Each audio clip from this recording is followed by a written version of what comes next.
Mi salutas vin, carai samideanoj, fratoj kaj fratinoj el la granda tutmonda homa familio, kiuj kunvenis el landoj proksimaj kaj malproksimaj, el la plej diversaj regnoj de la mondo, por frate premi al si reciproke la manoj.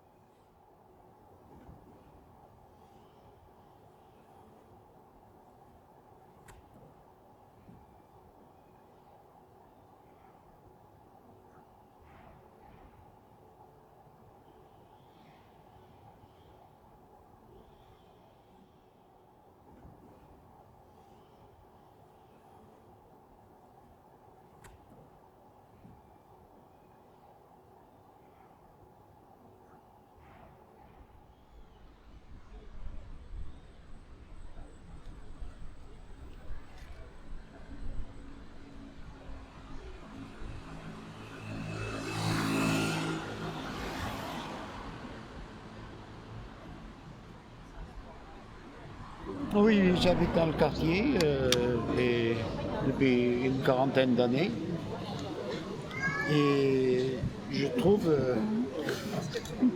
marrant que ça existe toujours, cette association et la promotion de l'espéranto. Depuis que j'habite ici, ils sont là, bon. Mais je ne vois pas trop de monde. Peut-être qu'ils organisent des conférences et des réunions, mais je n'y suis jamais allé. Je n'ai aucune idée de ce que l'espéranto signifie aujourd'hui.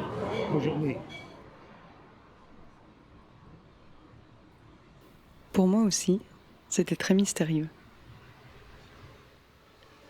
Comme un certain nombre de gens ces dernières années, je me suis initiée à l'espéranto en ligne grâce à l'application Duolingo, attirée par ses idéaux pacifistes et universalistes. Mais je connais peu de choses de la communauté espérantiste. Qui sont les gens qui parlent de nos jours l'espéranto ? Qu'est-ce qui les anime ? Comment font-ils vivre cette langue ? Pour le découvrir, j'avais rendez-vous avec des espérantistes au siège de l'association Sat Amicaro, l'Union des travailleurs espérantistes. Mais j'étais seule au rendez-vous. Et ce monsieur fut le seul ce jour à pouvoir m'en parler. Devant le rideau de fer tiré, je trouvais le symbole un peu triste. Et si l'espéranto représentait un idéal en voie de disparition ? Mais j'ai persisté, et le lendemain, ça a payé.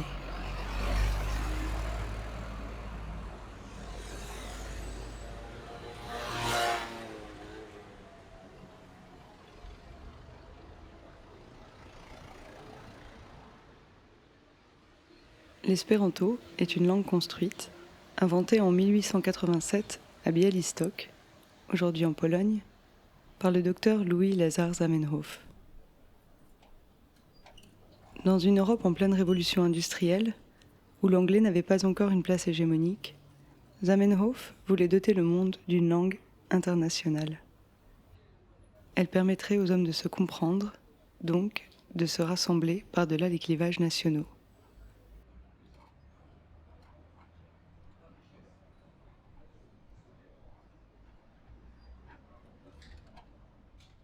Mi proponas ke ni plu traduku. Yes. Ni lasos Sarah. la frazon kun etan sola en la deserta domo, en la senhoma domo. Yes. Pro tio ni haltis ĉi tie, ĉu ne? Nous traduisons en espéranto un livre de Laetitia Colombani, La Tresse. Linda, estis reveninta, ĉu ne? Yes. Mhm. El la bazaro. Yes. Ou de la bazaro. Yes. C'est le point de la bazaro. unu oronposte. Yes. Oui, culpigita me paraît peut-être encore le plus simple parce que. Culpigi, c'est accusé. Et culpensa, est-ce que Bah, culpigita, ça veut dire accusé. Oui.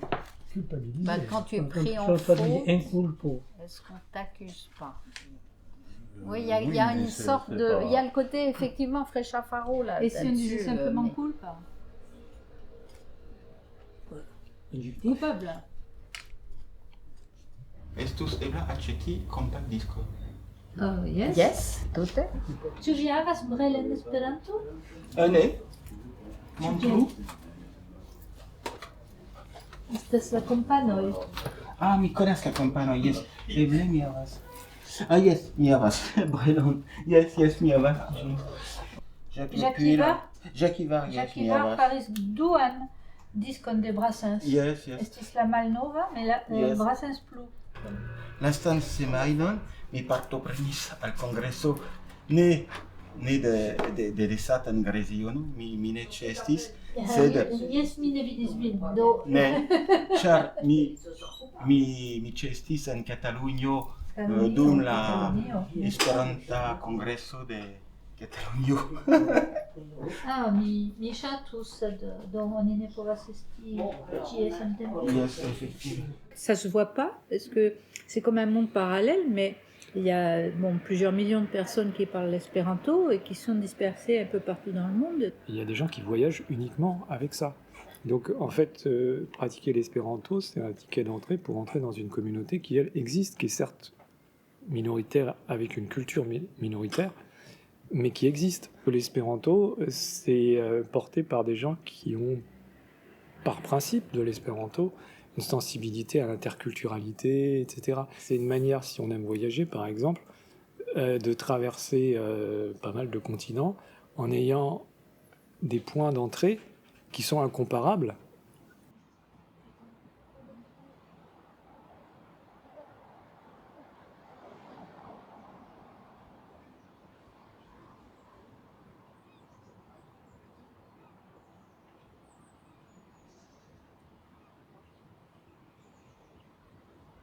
La unua universala kongreso de Esperanto estis organizita en 1905 en la Teatro Monsini en Boulogne ĉe Maro.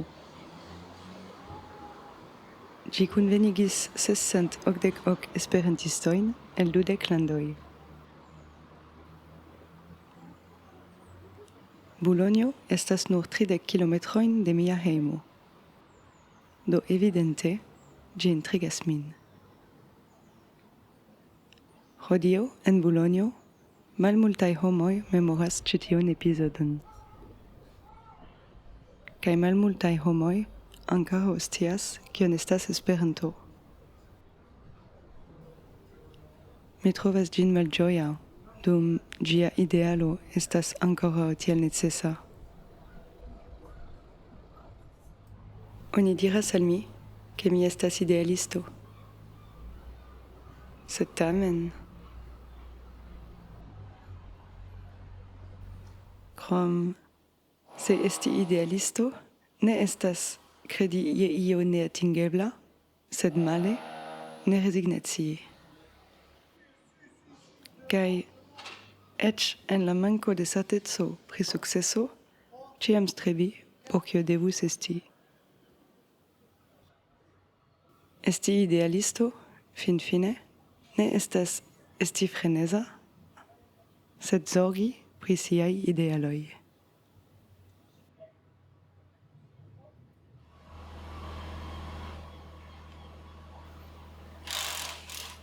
La Monsini Teatro estas nuntempe sub konstruo.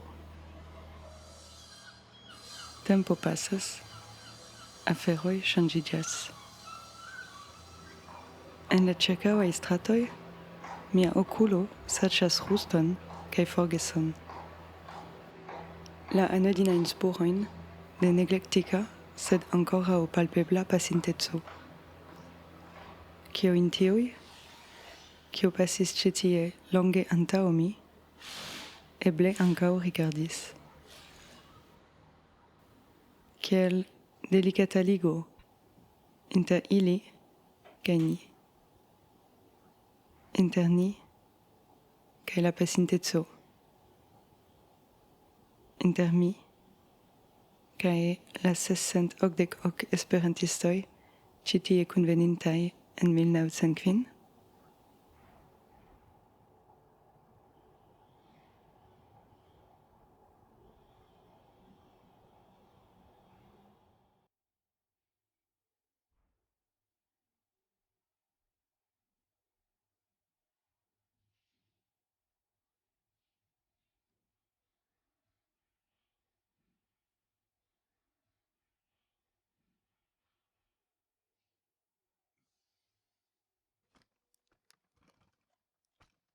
Modesta estas nia kunveno. La mondo ekstera ne multe scias pri ĝi, kaj niaj vortoj ne flugos telegrafe al ĉiuj urboj de la mondo. Sed tra la aero de nia salono flugas misteraj sonoj. Sonoj tre mallaŭtaj, ne aŭdeblaj por la orelo, sed senteblaj por ciu animo sentema, la sonoi de io granda cio nun nascicias.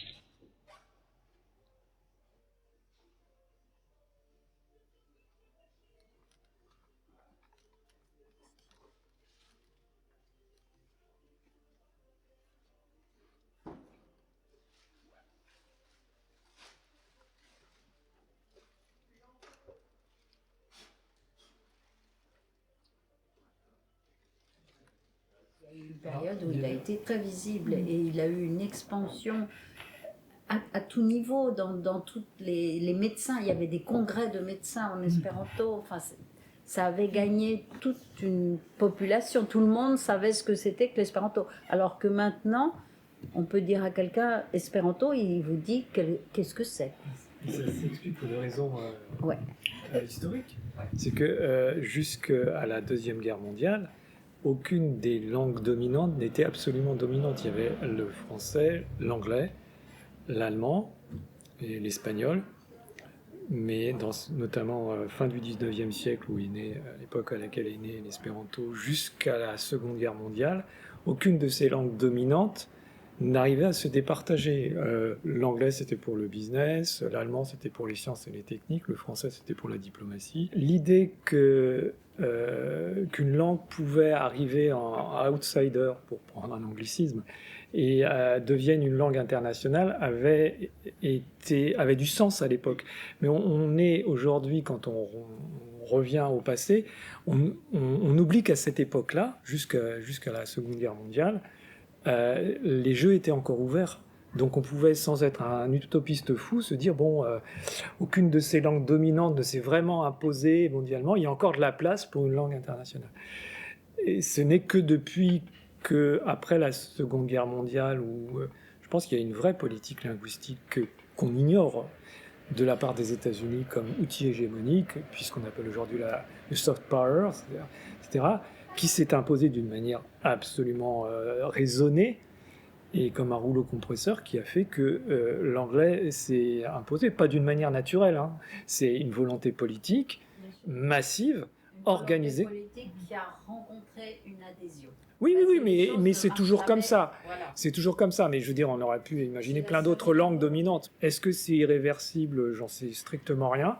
Mais il y a tellement de choses qui se passent, tellement de retournements dans l'histoire qu'on n'en sait strictement rien. La seule chose que je sache, c'est que si un jour quelque chose comme l'espéranto arrive à changer d'échelle en matière d'usage, passer d'une culture minoritaire à une culture, en tout cas largement répandue, et une pratique largement répandue au plan mondial, ça sera forcément pour des raisons qui relèvent de l'éthique, de la prise de conscience des dégâts que cause l'uniformisation par une langue dominante.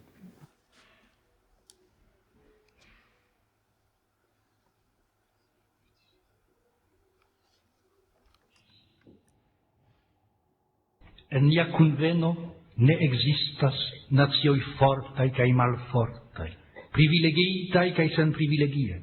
neniu humiligas, neniu singelas, ni ciui estas plene egal raitai, ni ciui sentas nin kiel membroi de unu nazio, kiel membroi de unu familio.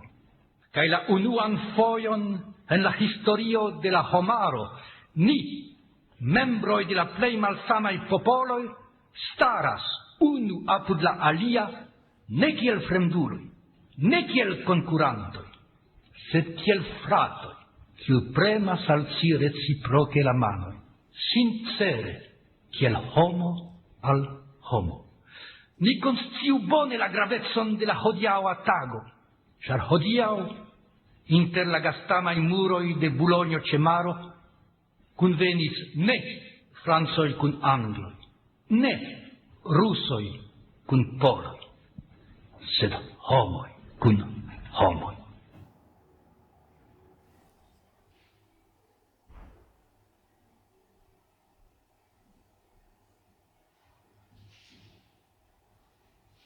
Ĉu preteksti estas ĝusta? Yes?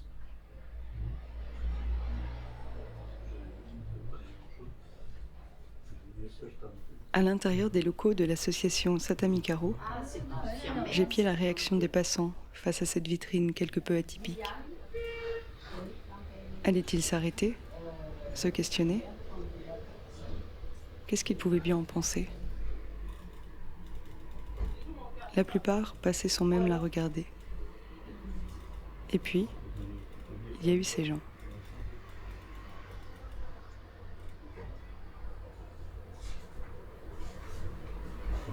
L'idée, c'était de rendre la guerre impossible entre les nations en créant une langue universelle qui éviterait aussi l'incompréhension, mais aussi surtout le nationalisme.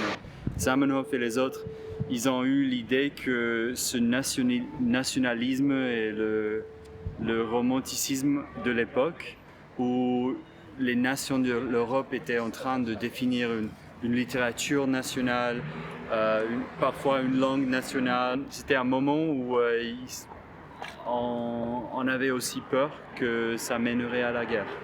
C'est vraiment super de trouver un lieu physique où cette idée a été concrétisée.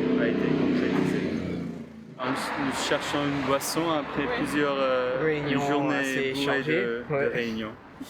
Ouais, c'est ça. Nous sommes ici pour parler vélo. Donc nous sommes aussi des idéalistes. Donc le vélo, c'est aussi une idée échouée. La première fois dans les années 10 du siècle 20e siècle. Du 20e siècle. Le vélo a aussi plusieurs fois tenté à s'établir. Poétique. Et comme le vélo, c'est pas rentable, c'est difficile de le privatiser. Donc c'est très urgent, il y en a besoin, c'est utopique et peut-être un jour le monde deviendra suffisamment mûr.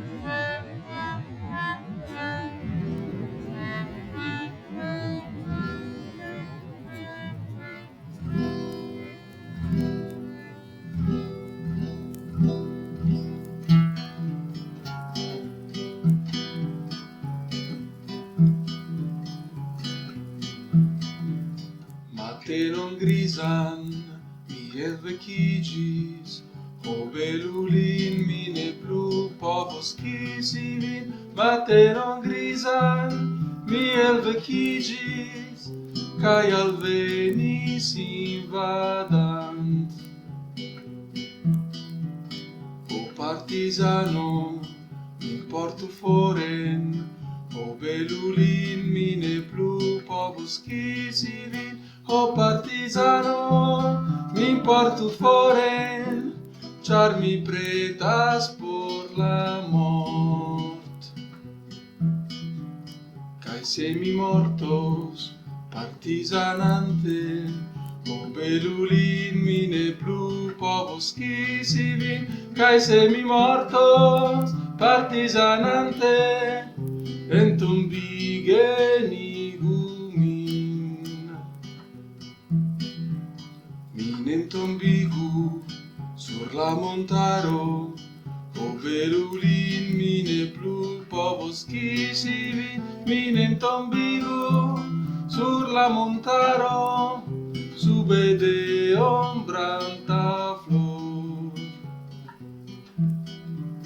Cae ciui homoi preterpassantai, o belulin mine plu povos qui si vin, cae ciui homoi preterpassantai, diros ho tre bella flor. La flor ci estas del partisano, o belulin mine plu povos qui si vin, la flor ci estas del partisano, mortis li por la liber. La flor ci estas del partisano, mortis li por la liber.